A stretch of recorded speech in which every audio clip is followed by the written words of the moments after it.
कि 14-14 साल मोहतरम आसिफ अली जरदारी साहब जेल में रहे, किसी को कोई इंसाफ नजर नहीं आया, किसी को जाति नजर नहीं आई।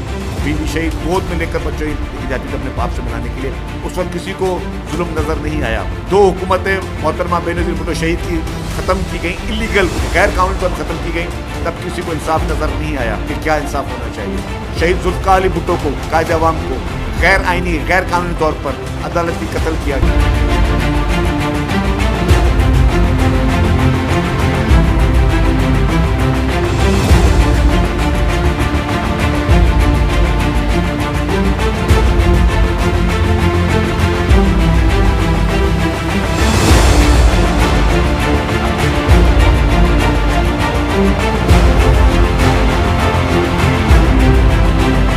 सबको याद है जब मोहतरमा बेनज़ीर भुट्टो साहबा शहीद हुई, जो क़यामत सुगरा है, क़यामत 27 दिसंबर को क़यामत सुगरा थी, मतलब कुछ समझ नहीं आ रहा।